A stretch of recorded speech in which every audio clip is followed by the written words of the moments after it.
Blue Beetle. This movie had a pretty rocky road to the screen. Maybe not as rocky as the one the live-action Snow White remake is on right now, but it wasn't in a good place. First, you had the director making a jackass of himself on social media, mocking fans who had the audacity to not appreciate that stupid line in the trailer about how Batman's a fascist. That line cuts right out, by the way. They knew what they were doing. They left it in there on purpose. And then later he had to walk back on that, presumably because he saw some other comic book movies failing at the box office and realized that maybe pissing off the very people he needs to support his movie might not have been the best idea. But then they pivoted to the film itself and immediately shot themselves in the foot again, several times. Because while they could have talked about, I don't know, the character, the story, the action, what it was like to bring the Blue Beetle to the big screen for the first time, stuff that might make the DC fanbase, or what's left of it, excited to see this thing, instead of that, it was about everything else. All the other stupid crap that you hear people getting sick of on this platform every damn day. You'd think they would have learned their lesson by now, but these nimrods just can't take a hint. Let me ask you something. If you've read articles or seen interviews with the filmmakers recently, have they been talking about the actual movie at all? Because I haven't seen that. I haven't seen them discussing the character of Jaime Reyes, a guy who bonds to a piece of alien technology and goes on an amazing adventure fighting supervillains and doing cool sci-fi stuff. Rather, I've seen them gushing about how the film is a love letter to being Latino. I'm not saying that's a bad thing, but it is an odd way of hyping up your superhero movie about comic book characters and alien beetles. At the same time, they also gushed about how the film is an epic celebration of diversity. And BT dubs, it's not. Just like how the first Black Panther wasn't actually diverse, it was just black. Same thing here. The movie isn't really diverse, it's just Latino, which when you get right down to it, is the only thing they were really concerned with. Hence why we then started getting all these other interesting tidbits about how the movie is an allegory for illegal immigration. Not really. If that were true, the illegal immigrant in question would have been f***ing Kajida. Now, if by allegory you mean you staged an attack by the bad guys' goon squad to resemble a f***ing ice raid, okay, but again, it kinda seems like you wanted to make a very different movie than the one you were given. And if there was any doubt about that, it was extinguished when they started talking about this. How instead of having Jaime Reyes be from El Paso like he is in the comics, they changed it to some fictional city they made up because they wanted him to be from a city of Latinos. Sorry, El Paso, I guess you don't count. Asshole! That city of Latinos thing is even flimsier once you see the movie, by the way. You barely see anyone in this f***ing city aside from the main characters. So where are all the Latinos? Beats me. They were off screen somewhere, I guess. So really, telling El Paso to kick rocks meant nothing at all. What was the point? So you could waste a bunch of money on CG to make your made-up city look like a cross between Miami and a sanitized Las Vegas? I mean, I guess it could be worse. You could have flushed your money down the toilet by putting it toward having two Ezra Millers on the screen at the same time, but still, it's pretty obvious that they were not in the right headspace here. And all this was before we even saw the movie. Not really the ideal environment for what is, I guess, unofficially the start of the new DCEU, even though it's technically a holdover from the DCEU. Whatever. So my expectations weren't exactly high, and I pretty much got the movie I expected. The first thing that jumped out at me about this movie is how lazy and paint-by-numbers the script is. It's all very generic. There's no imagination here. None. Likely because all their focus was on the Latino aspect. Not that that's done very well either, frankly. But it's honestly kind of surprising how basic and bare bones the story is. And unfortunately, how derivative it is. There are multiple scenes in this movie that will feel oddly familiar to you. And they're familiar because you've already seen them before in several other things. Even in the trailer you could pick these bits out, and there's more of them in the movie. Scenes that feel incredibly reminiscent of scenes from Shang-Chi, Iron Man, Ms. Marvel. They even show the scenes in the same context. They're staged the same way. The characters will be talking about similar things. If they're jokey scenes, then the punchline is the same. Hell, even the relationship between Jaime and the Scarab is weirdly similar to Eddie Brock and the Venom symbiote. The Scarab wants to kill, Jaime doesn't want it to kill. Wow, where have I seen that before? It's like comic book movie Mad Libs. The plot's got a bunch of holes in it, so they just plug in a bunch of scenes from other movies and shows and reskin them a little bit. That's all they did here. Like, what the f***? Did they have no ideas of their own? Was there nothing from the Blue Beetle comics they could use instead? No joke. You can actually predict how scenes are going to play out because you already saw them in a lot of other things, and they play out the same way here. That's how little effort they put into the script. There are no surprises, no big plot twists that you don't see coming, and they make no effort to really challenge these characters at all. Jaime has to find a person who can tell him what the hell is going on. No problem. He just drives by her building and sees her standing there. She can't jump into his car fast enough. Then the two of them have to break into a place to find a really important MacGuffin. No problem. Jaime's uncle just invents a gadget that bypasses the security system so they can walk right in. Then they have to actually find this thing. No problem. It's sitting right there in a display case in the lobby of the building, which for some reason is completely unguarded.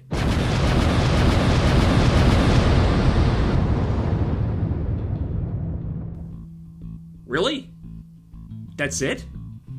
Did you even try with this? That's so fucking lame, even the characters themselves are surprised by how easy it was. And unfortunately, a lot of the movie is the same way. Whenever the good guys need anything to do something important or to move the story along, they either already have it, if they don't have it, they can get it very easily, and if they can't get it, don't worry, because it just drops into their lap so they don't have to actually do anything. And I'm not talking about stupid little things either. No, this is how most major plot points are resolved. Additionally, there's an alarming number of really stupid things the movie just demands that you accept at face value, like how the wacky uncle who sleeps on the Reyes family's couch can instantly master all of Ted Kord's technology without even trying, or how Jaime's grandma is somehow a total boss with a Gatling gun, which is so out of left field Jaime even comments on how random it is. Grandma, how do you know how to do that? Oh, that's a story for another time, I'll tell you later. And she never does, because the story behind that, if there even is one, wasn't important to the filmmakers. What was important was that they had a moment where an elderly Mexican woman gleefully guns down a bunch of white imperialist dogs. Sadly, I'm not paraphrasing. That should give you some idea of what the character work in this movie is like. And more sadly, this also applies to our hero. The first big fight that Jaime gets into, for a minute you think he might be in trouble because he doesn't know how to use the scarab yet, but then all that tension evaporates when he just lets the scarab take over and do the fighting for him, and it turns out that the scarab is a much better fighter than he is. So from then on, if he ever gets into trouble, you think, well, he can just tell Kajida to do this. And there is sort of a reason why he doesn't, but it's not a compelling reason. Even after he starts fighting for himself, I was like, dude, just let the scarab do it. Wouldn't that be easier? And that really works against Jaime, because on top of the movie not doing much to really challenge him, he has to be the most passive lead character I've seen in a comic book movie in...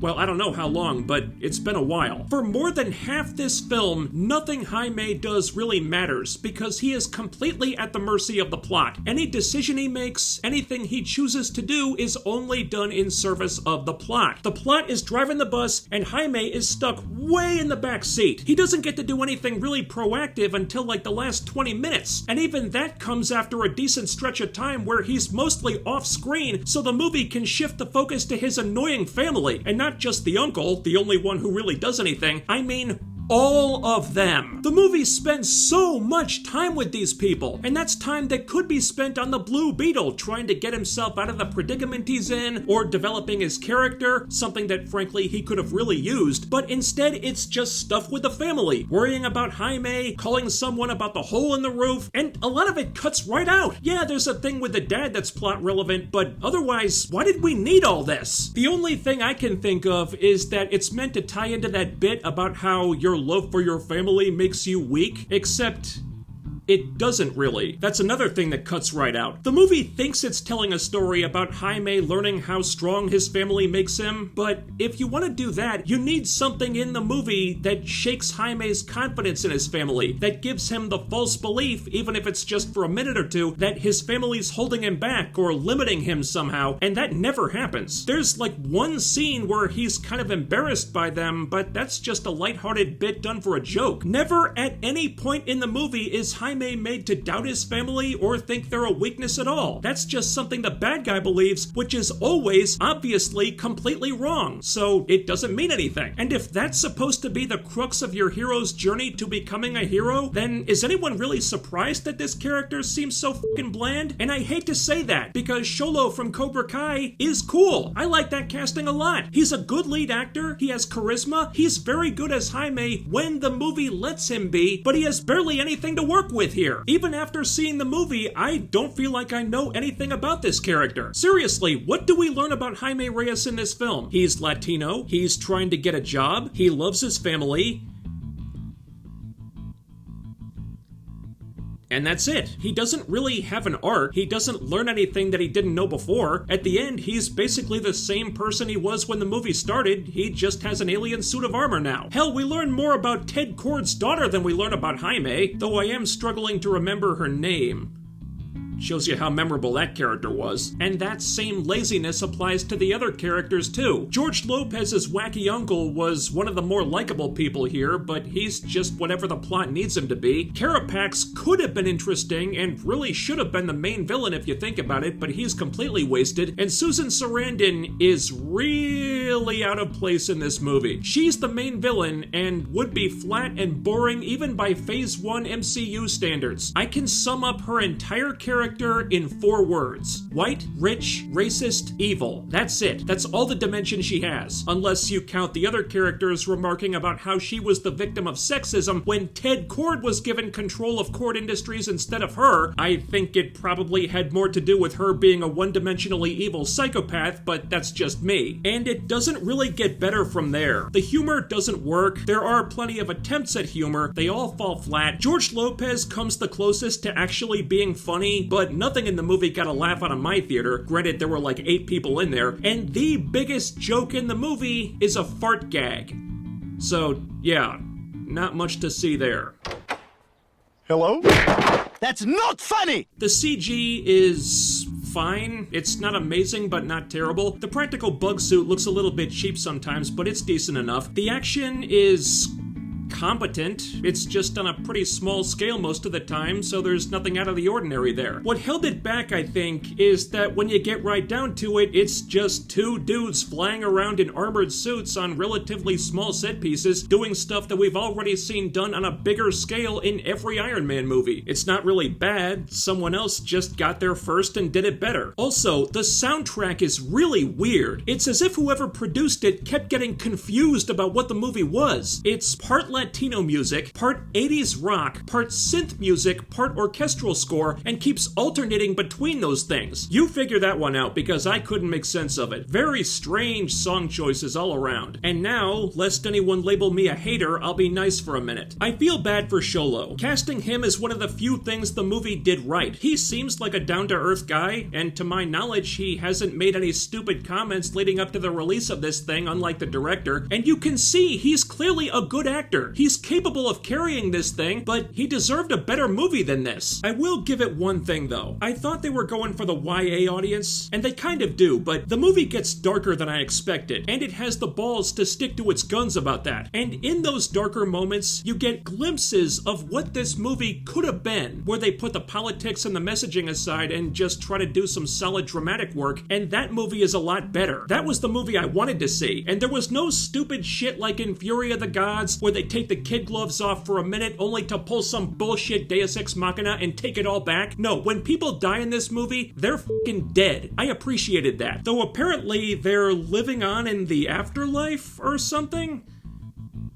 Not sure where that came from, but I'm guessing it has to do with being Latino. And at the end of the day, that's what the movie really cared about. Not adapting the comics, because most of the stuff related to the comics is either extremely mid or copied from other movies. No, what they cared about more than anything else was... how do you say it? The message. nailed it. So, hey, if you're Latino and this movie scratched you where you itch, congratulations. But for the wider DC fanbase who are looking for a better adaptation of the comics, the news isn't so good. I mean, what do we have in Blue Beetle? We have a lot of stuff about being Latino, stuff about Latino culture, several references to them changing the name of the city because apparently El Paso wasn't Latino enough. We have Latinos talking to their dead relatives in the afterlife, I think. There's a lot of stuff about Jaime's Latino family with a big dose of politics about undocumented immigrants and how Latinos have it so rough because of classism and the evils of the white military-industrial complex. You know what's not in the movie? A single mention of the Reach. Now, nobody's saying you had to do the Reach in the first movie. I don't even think they should have done that. But that is Jaime's biggest story in the comics, or one of the biggest anyway, and it's where the Scarab came from. If I'm making this movie, I'd want to drop a hint or two that the Reach are out there somewhere. It's better than Khajiit just being nebulous alien technology with no origin. And that's about it. Look, this is a streaming movie. It plays like a streaming movie. It seems to have the budget of one too. They should have just dropped it on HBO Max, or just Max now. And I believe that was the plan at one point until they made the call to put this in theaters. I wouldn't have bothered with that. This and Aquaman 2 are the last gasps of the old regime before everything changes, so it would have had to be something really special to get people to care. But the only thing the filmmakers seemed to think was special about it was that the superhero is Latino. And sorry, but Marvel beat you to the punch on that one too. So, what else you got? Turns out, not much. If you want to keep Xolo Maridueña as the Blue Beetle, that's cool with me. Do your soft reboot, knock it off with the messaging stuff, build a better movie around him, and I'll happily watch that. But this one just ain't it. Thanks so much for watching, and while you're here, do all the other YouTube things. Ding the bell icon and follow my social media so you can always be notified when I upload new stuff. The links are down there. And help me reach my goal of 50,000 subscribers by the end of the year by hitting that thumbs up, leaving a comment, sharing the video, subscribing to the channel if you haven't already, and making sure you're still subscribed, because what really deserves to be oppressed by the evil white military-industrial complex is the YouTube algorithm. That's all for now, but I'll be back with more soon. Take care, stay tuned, I'll see you next time.